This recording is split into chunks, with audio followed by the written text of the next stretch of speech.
بسم اللہ الرحمن الرحیم. آپ سب کی آمد کا بہت بہت شکریہ.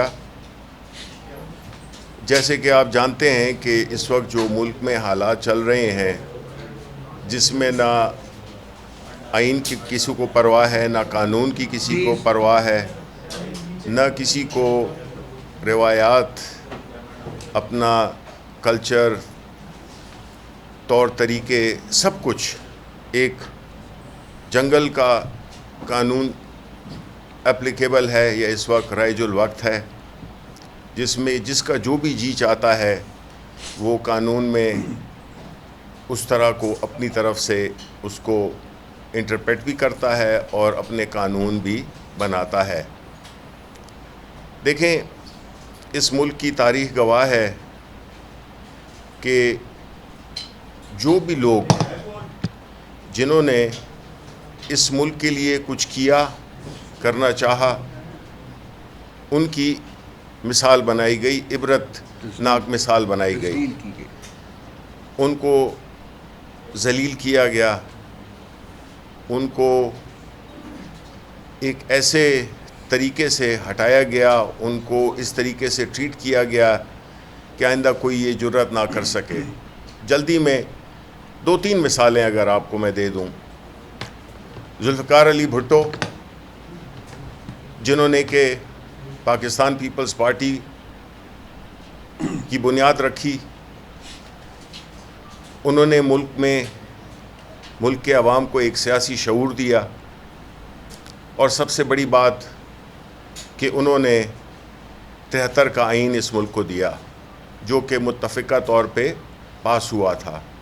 وہ الگ بات ہے کہ آج انہی کے نواسے بلاول بھٹو کلہاڑی لے کر اور اس آئین کی جو روح ہے اس پہ کاری ضربیں لگا رہے ہیں، اور مدعی بن گئے ہیں اپنے نانا کے آئین کی جو حرمت ہے اس کو پاش کرنے میں.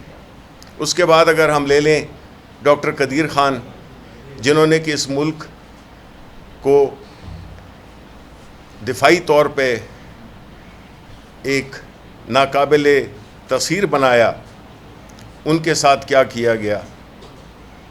اور اب ایک ایسا شخص جو کہ اس ملک میں ہمیشہ عالمی سطح پر، مقامی سطح پر ملک کے لیے عزت وقار لایا، چاہے وہ ورلڈ کپ کی صورت ہو، چاہے اس ملک میں ایک حقیقی آزادی کا شعور دینے والا وہ شخص جس نے کہ اپنی مقبولیت کو استعمال کیا عوام کی فلاح کے لیے، غریبوں کی فلاح کے لیے، جس نے شوکت خانم جیسے اسپتال بنائے، جس نے یونیورسٹیاں بنائیں، جس نے ایک القادر ٹرسٹ کے تحت ایک ایسی یونیورسٹی بنائی جو کہ ہمارے ملک میں سیرت نبوی پہ تحقیق کرنے کے لیے بنائی گئی تھی. اور آپ دیکھ رہے ہیں کہ ان کے ساتھ کیا کیا جا رہا ہے. انہوں نے ہمیشہ قانون اور آئین کی بالادستی کی بات کی ہے، عمران خان نے، اور وہ ہم اس ملک کو، وہ اور ان کی پارٹی ایک ایسے اس میں ڈائریکشن میں جانا چاہتے ہیں جس میں کہ اس ملک میں آئین ہو، قانون ہو، تاکہ لوگوں کو انصاف مل سکے. دیکھیں، ریاست کا کام ہوتا ہے لوگوں کی عزت، مال، جان کی حفاظت کرنا. جنگل کے قانون میں یہ نہیں ہوتا جو کہ آج کل رائج ہے. تو جو عمران خان کے ساتھ ہو رہا ہے، اس کی پارٹی کے ساتھ ہو رہا ہے، جس کی کہ زیادہ تفصیل میں نہیں جاؤں گا، کیونکہ ایک اور قانونی پہلو بھی ہے جو کہ ابو ذر نیازی اس کو آپ کے ساتھ مختصراً آپ سے شیئر کریں گے، کہ خان صاحب کے ساتھ جو بھی، دیکھیں، ایون جنگ میں بھی قوانین ہوتے ہیں، جنگ میں بھی ایک خاص طور طریقے سے چیزوں کو کیا جاتا ہے، جس میں بڑوں کے، بوڑھوں کے، بچوں کے، خواتین کے، ان کے حقوق ہوتے ہیں. اور وہ حقوق عالمی سطح پر ریکگنائزڈ ہوتے ہیں. لیکن ہم دیکھ رہے ہیں کہ جس طرح سے خان صاحب کو جیل میں ایک ڈیتھ سیل میں رکھا گیا ہے, سولیٹری کنفائنمنٹ کی گئی ہے, ان کو ملاقاتوں میں بڑی مشکلات آتی ہیں لوگوں کے ساتھ, اپنے فیملی کے ساتھ, ان کے اپنے بچوں کے ساتھ بات نہیں کرنے دی جا رہی, جو کہ جیل مینول کے مطابق ہے. عدالتوں نے اس پہ کئی فیصلے دیے ہیں, لیکن کوئی اگر عدالت کا فیصلہ مانے تو جس طرح سے عدالتوں کے فیصلوں کو جوتے کی نوک پہ رکھا جا رہا ہے, وہ ہم نے دیکھا سپریم کورٹ کی ڈیسیشنز میں بھی کہ اس کو کوئی مان نہیں رہا. جب ایسی صورتحال ہو تو آپ بتائیں کہ یہ ملک کس طرح سے, اس ملک کے عوام کس طرح سے اپنی زندگی گزار سکتے ہیں؟ نہ ان کو جان کی گارنٹی ہے, نہ مال کی, نہ عزت کی. تو ایسی صورتحال میں ہم یہ سمجھتے ہیں کہ خان صاحب کے ساتھ, نہ صرف ان کے ساتھ بلکہ ان کی بیگم بشرا بی بی کے ساتھ جو ہو رہا ہے, وہ بالکل غیر سیاسی خاتون ہیں. لیکن اگر خواتین کو بھی, فیملیز کو بھی اس طرح سے ایک ظلم اور جبر کا نشانہ بنایا جائے گا, جعلی مقدمات خان صاحب پہ, ان کی وائف پہ, اور ان کی ضمانت میں بھی روڑے, جو کہ قانونی طور پہ ان کا حق ہے, جس طریقے سے اس پورے ان کے کیس کو لیا جا رہا ہے, جس کی تفصیل ابھی آپ کو بتائیں گے, تو میں یہ سمجھتا ہوں کہ اس ملک میں اگر تو قانون اور آئین کی پاسداری نہیں ہوگی, نہ تو یہ ملک چل سکتا ہے, نہ اس کے ملک کے عوام خوشحالی دیکھ سکتے ہیں.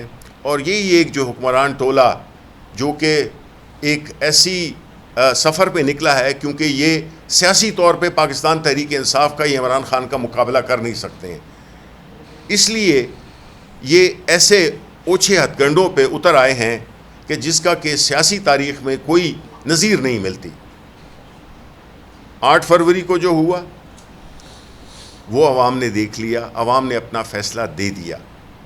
اب عوام کے مینڈیٹ کی اگر کوئی عزت نہیں کرے گا, اور عوام اس ملک کے سب سے بڑے سٹیک ہولڈرز, اگر ان کی بات سنی نہیں جائے گی, تو آپ بتائیں کہ اس ملک میں کبھی سیاسی استحکام یا اسٹیبلٹی آ سکتی ہے؟ نہیں آ سکتی. اس کے ساتھ ہی میں ابو ذر نیازی کو میں دوں گا موقع کہ وہ ذرا ہمیں بتائیں اپنے جو ہمارے جو لیگل کیسز ہیں. جی ٹھیک ہے. جی السلام علیکم. پہلے 2-3 ایشوز ہیں.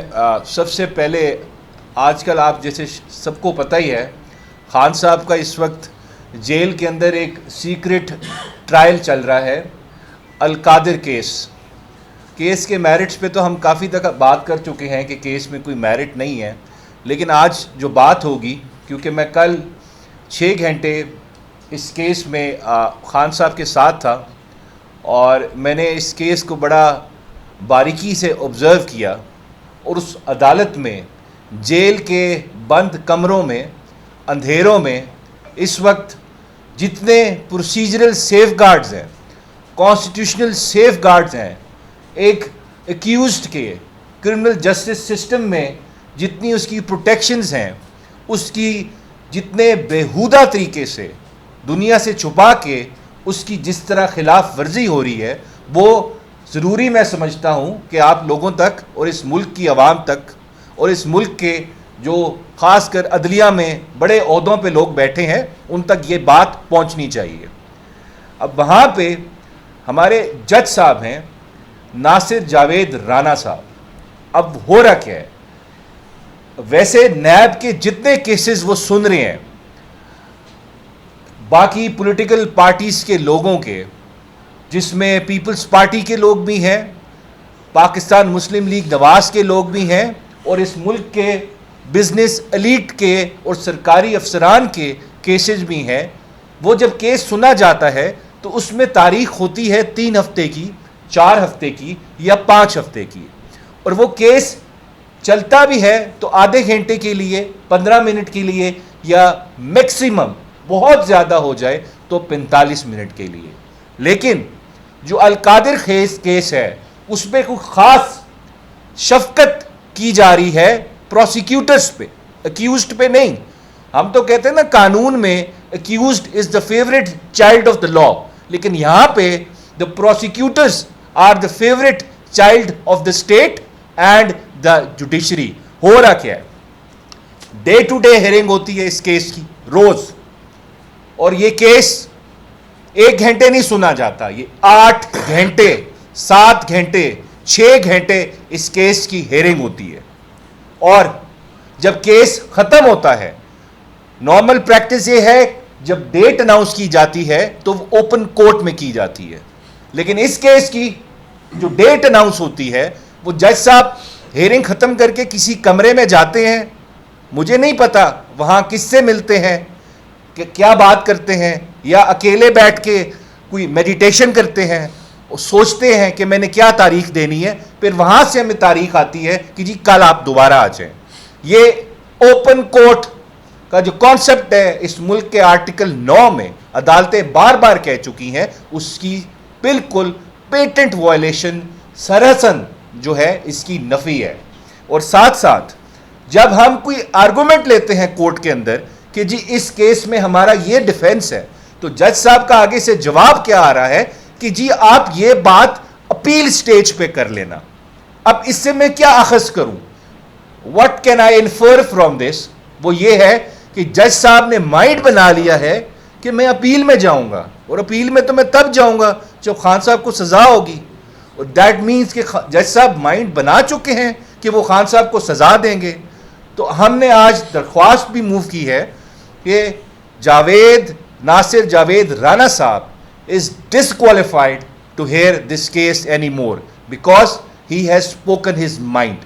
وہ اپنا فیصلہ دے چکے ہیں کہ وہ خان صاحب کو کنوکٹ کریں گے. ایک تو ان کی باتوں سے, ان کے کانڈکٹ سے, اور جس طرح وہ کیس چلا رہے ہیں, مقصد نظر آ رہا ہے یہ تو توشہ خانہ ریپیٹ ہوگا, یہ عدت کیس ریپیٹ ہوگا, ریاست کی مشینری پوری استعمال کی جا رہی ہے پردوں کے پیچھے. میں بار بار کہتا ہوں, انگلش فلاسفر جیرمی بینتھن کہتا تھا جتنے شیطانی کام ہوتے ہیں, سنسٹر پلانز ہوتے ہیں, وہ ہمیشہ پردے کے پیچھے ہوتے ہیں. اوپننس آتی ہے تو شفافیت آتی ہے, اکاؤنٹیبلٹی آتی ہے. یہ چھپا کے ایک اور سزا لکھا جا چکا ہے میری نظر میں فیصلہ, صرف اس کو انہوں نے ارسال کرنا ہے اور تھمانا ہے ہمارے ہاتھ میں, کیونکہ وہ کہتے ہیں اپیل میں جا کے آرگومنٹ لیں.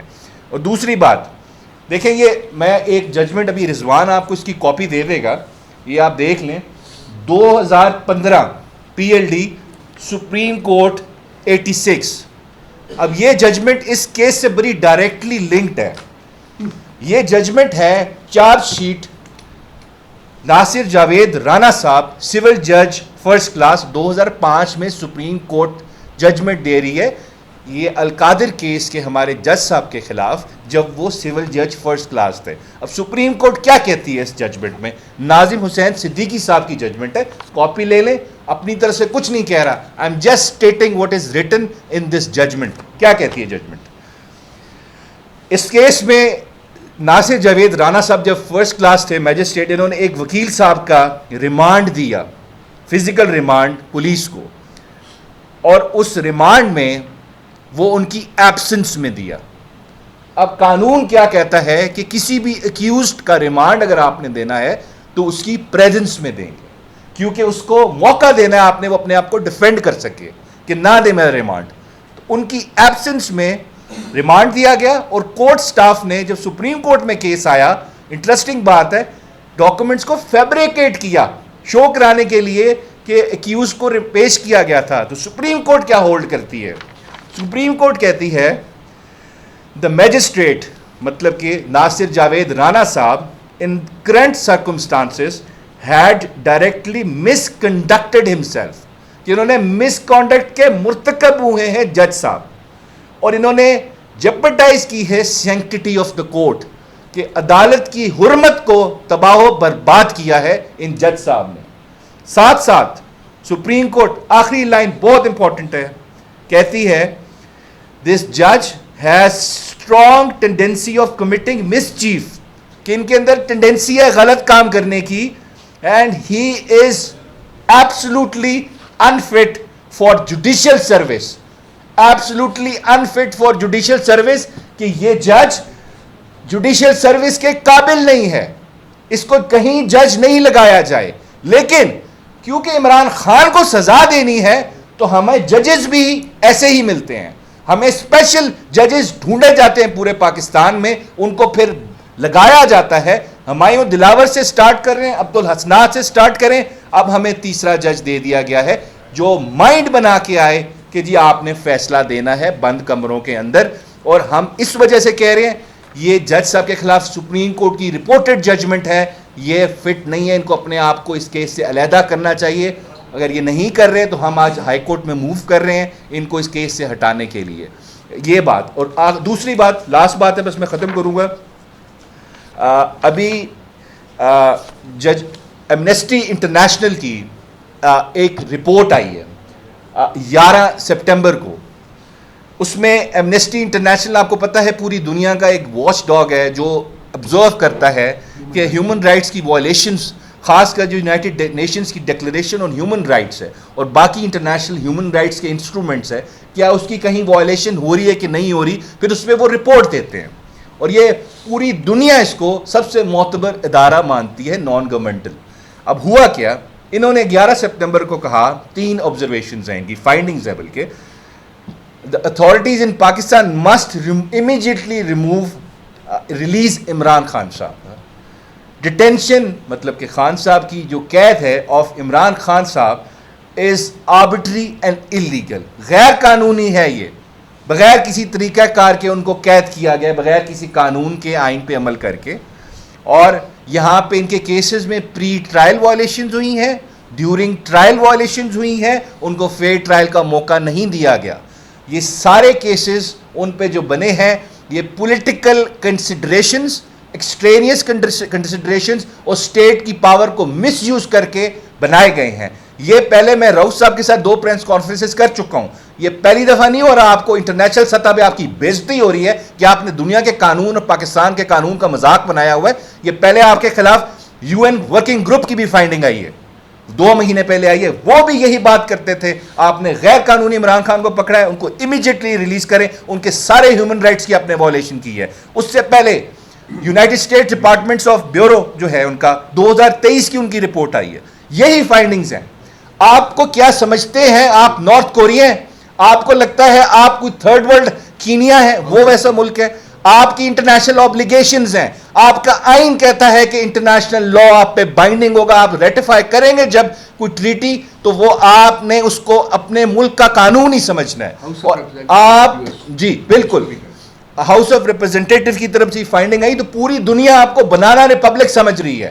آپ ایگزامپلز دیتے ہیں یہاں پہ افریقن ملکوں کے, جب ڈیفینڈ کرتے ہیں انٹرنیٹ کا بین, آپ کیوں نہیں ایگزامپل دیتے کہ جی برطانیہ میں کیا ہوتا ہے, آپ یہ ایگزامپل کیوں نہیں دیتے امریکہ میں کیا ہوتا ہے یا اسکینڈینیوین ممالک میں کیا ہوتا ہے. آپ کا ڈیفینس ہے جی افریقہ میں یہ ہو رہا ہے, جی کینیا میں بھی تو یہی ہوتا ہے. کیا آپ کا ماڈل کیا ہم نے کینیا بننا ہے, افریقہ بننا ہے؟ کیا ہم نے صدام حسین کا عراق بننا ہے؟ ہم نے نہیں بننا, ہم نے ایک فلاحی جمہوریت بننا ہے جہاں پہ ہیومن رائٹس کی پروٹیکشن ہوگی, جہاں پہ لوگوں کی عزت ہوگی, لوگوں کے گھروں میں نہیں گھسیں گے آپ, لوگوں کو فیئر ٹرائل ملے گا. تو اس وجہ سے خدا کا خوف کریں. دنیا آپ پہ ہنس رہی ہے, آپ کہتے ہیں ہمیں IMF پھر پیسے نہیں دیتا, ہم پہ کوئی ٹرسٹ نہیں کرتا. آپ اس طرح کی حرکتیں کریں گے تو کہاں پولیٹیکل اسٹیبلٹی آئے گی آپ کے ملک کے اندر. تو اس وجہ سے ایک شخص کو آپ نے بے گناہ قید رکھا ہوا ہے. آپ کا مقصد یہ ہے کہ آپ نے اسٹیٹ کی پوری پاور استعمال کرنی ہے ٹو انشور کہ وہ کنٹینیوسلی انکارسریٹڈ رہے, وہ جیل سے باہر نہ آئے, جس کی نہ آپ کو آئین کی پرواہ ہے, نہ آپ کو قانون کی پرواہ ہے, نہ آپ کو ہیومن رائٹس کی پرواہ ہے, نہ آپ کی انٹرنیشنل آبلیگیشنز کی پرواہ ہے. لیکن میں مانتا خان صاحب کو ان کی تعریف کرنا بنتی ہے کہ خان صاحب نے افت تک نہیں کیا, جیسے شبلی صاحب بتا رہے تھے کہ ان پہ آپ نے کیا ظلم ڈھائے, کس طرح ان کو رکھا اٹک جیل میں, پھر یہاں پہ رکھا, لیکن اس شخص نے شکایت تک نہیں کی, لیکن وہ حالات سے لڑتا رہا. ایک شبلی صاحب سے اجازت دوں گا, مجھے احمد فراز صاحب کا اس چیز پہ وہ ایک شعر یاد آ گیا کہ وہ خان صاحب دیکھیں, میں کہتا ہوں وہ شکایت نہیں کرتے ان کے ساتھ جتنا ظلم ہوا, لیکن ساتھ وہ 50 روپے کے اسٹامپ پیپر والے لیڈرز ہوتے تھے, پل پل کی خبر آتی تھی پلیٹلیٹس اتنے گر گئے ہمیں ملک سے باہر بھیجیں. وہ احمد فراز صاحب نے بڑی پیاری بات کی تھی, ہم کے دکھ اوڑھ کے خلوت میں پڑے رہتے ہیں, ہم کے دکھ اوڑھ کے خلوت میں پڑے رہتے ہیں، ہم بازار میں زخموں کی نمائش نہیں کی ہم نے. تو خان صاحب نے نمائش نہیں کی، لیکن بڑے زخم اگر کسی دن وہ بتانے پہ آئے تو میرے خیال سے آپ کا اور کیا کہتے ہیں وہ یہاں پہ بڑے خوفناک قسم کے انکشاف ہو سکتے ہیں. لیکن وہ شخص ہے، وہ برداشت کر رہا ہے، لیکن اتنا ظلم نہ کریں کہ اس کی عوام ہی آپ کو پھر جواب دہ کرنا شروع کر دے. ٹھیک، شکریہ جی، بہت بہت شکریہ. کوئی تھینک یو. اچھا، آپ نے جلسے کے حوالے سے کوئی بات نہیں کی، ساری رات پکڑ دھکڑ رہی لاہور میں، تو جلسہ میرے خیال میں آپ انٹرسٹڈ نہیں ہیں جلسے کے حوالے سے؟ آپ نے مطلب کوئی لاہور دیکھیں، ہم بنیادی طور پہ اس پریس کانفرنس کا مقصد یہی تھا کہ جو ہم خان صاحب کی جو سچویشن ہے، جس طرح کہ ان کو رکھا جا رہا ہے، جس طرح کے ایک تمام قانونی ضابطوں کی ایک کھلم کھلا خلاف ورزی ہو رہی ہے، یہ چیز اہم ہے. جو جلسہ ہے بالکل وہ ہو رہا ہے، اور جلسے کے لیے ہمارے جتنے بھی ہم نے ہائی کورٹ میں کیس بھی کیا ہوا ہے اجازت کے لیے، لیکن ہمارے جتنے بھی سیاسی ورکر ہیں، اور ہم نے جس طرح کے جلسہ کیا ثوابی میں، جس طرح کہ ہم نے ادھر اسلام آباد میں کیا، ایک پرامن جلسہ کیا، اور اس طرح ہم لاہور میں، اور اس کے بعد کئی اور شہروں میں بھی ہمارا جلسہ کرنے کا پروگرام ہے. سر، اس ٹائم آئینی ترمیم جو ایک بڑا مسئلہ بنا ہوا ہے، اپوزیشن کیوں اس کی مخالفت کر رہی ہے؟ اگر وہ جیسا کہ حکومت کا کہنا ہے کہ یہ عوام کے فائدے کے لیے ہے، ریاست کے لیے ہے. یار، آپ حکومت کی بات پہ یقین کرتے ہیں؟ آپ کس دنیا میں بیٹھے ہوئے ہیں؟ حکومت ہے یہ تو جو یقین کرتے ہیں انہوں نے خدا ہی اسپیکر قومی اسمبلی نے ایک لیٹر لکھا الیکشن کمیشن کو کہ الیکشن ایکٹ 2017 سے چونکہ نافذ العمل ہے، تو اس کی بنیاد پر آپ نشستوں کو عددی اکثریت کے تناسب سے آپ اس کو فیصلہ کریں. تو آپ کو یہ لگتا ہے کہ پی ٹی آئی کو اب کوئی مخصوص نشستیں ملنے کی توقع ہے موجودہ نظام سے؟ دیکھیں، سب سے پہلی بات تو یہ ہے کہ یہ الیکشن جو ہے پاکستان کے عوام نے تحریک انصاف کو دیا. آپ نے ہر چند کے اس کا انتخابی نشان لے لیا، لیکن عوام نے پھر بھی وہ جتنے مذہق خیز نشانات تھے، اس کے باوجود بھی پاکستان نے میجورٹی ہمارے کینڈیڈیٹس کو دی، اور اسی تناسب سے ہماری ریزرو سیٹس بنتی ہیں. اگر کوئی اب خیرات کا مال کھانا چاہتا ہے تو پہلے اپنے آپ کو ثابت کرے. جو کہ حکومت اپنے آپ کو اگر خیرات لینا چاہتی ہے تو پھر ان کو وہ ثابت کرے کہ وہ اس جوگے ہیں کہ وہ خیرات کے حقدار بنتے ہیں، کہ خیرات کے مستحق ہیں. وہ اس پہ کیا کہتے ہیں، مورلی تو وہ مستحق ہیں، کیونکہ وہ جتنے مورلی بینکرپٹ ہیں تو زکوٰۃ بنتی ہے، لیکن اس کے بھی کچھ قواعد و ضوابط ہیں. تو بجائے اس کے کہ وہ عوام کے مینڈیٹ کی رسپیکٹ کریں، اگر وہ اپنے آپ کو سیاسی جماعت کہتے ہیں، جو کہ وہ نہیں ہیں، وہ ایک اعلی کار ہیں، وہ ایک اس پہ کندھوں پہ چڑھ کے آئے ہوئے لوگ ہیں، وہ بیساکھیوں پہ چلنے والے لوگ ہیں. ان سے حکومت چل نہیں رہی. وہ اپنے جو اسپیکر ہیں، وہ اپنے پارلیمنٹ کے استحقاق کا تو پہلے اپنا جو بنیادی ان کی ڈیوٹی ہے اس کو تو وہ پورا کریں، جو کہ وہ پورا نہیں کر سکے. یہ شرم کا مقام ہے کہ ایک اسپیکر جو ہے، بجائے اس کے کہ وہ اپنے ایوان کی عزت، توقیر اور 9 ستمبر کے واقعے کو بچانے کے لیے لگاتا، وہ جو ہے تو خیرات لینے کے چکر میں پڑا ہوا ہے.